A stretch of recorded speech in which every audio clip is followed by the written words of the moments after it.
কয়েক কোটি টাকার প্রস্তাব কেন ফেরালেন সামান্তা?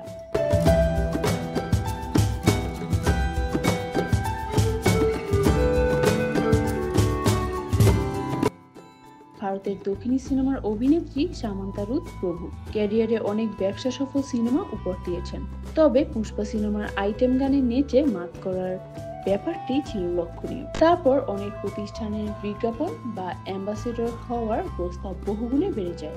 গত বছরও কয়েক কোটি টাকার প্রস্তাব ফেরান দ্য ফ্যামিলি ম্যান 2 এর তারকা। ফুড ফার্মারকে দেয়া সাক্ষাৎকারে সামান্তা রুথ প্রভু বলেন,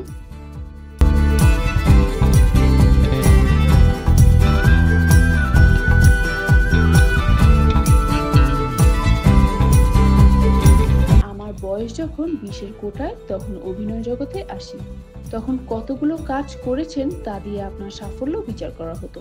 যত বেশি ব্র্যান্ডের সঙ্গে আপনার চুক্তি থাকবে তত বেশি মূল্যায়ন করা হতো।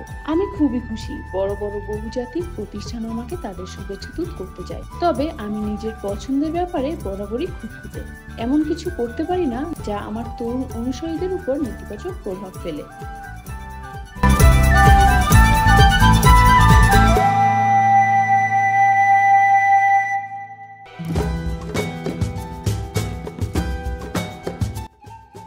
গেল বছর 15টি ব্র্যান্ডের প্রস্তাব ফেরান সামান্তা।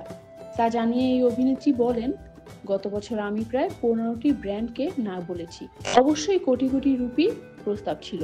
এখন কোনো প্রস্তাব আসলে সম্মতি দেওয়ার আগে 3 জন ডক্টরকে দিয়ে পণ্যগুলো পরীক্ষা করি, এরপর সিদ্ধান্ত নিই।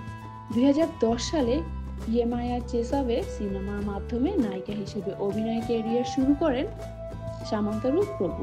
প্রথম সিনেমায় সামান্তার নায়ক ছিলেন নাগা চৈতন্য। পরবর্তীতে নাগার সঙ্গে ঘর বাঁধেন সামান্তা, যদিও এ সংসার টিকেনি। সামান্তা রুথ প্রভু অভিনীত সর্বশেষ মুক্তিপ্রাপ্ত সিরিজ সিতাদেল হানিবানি।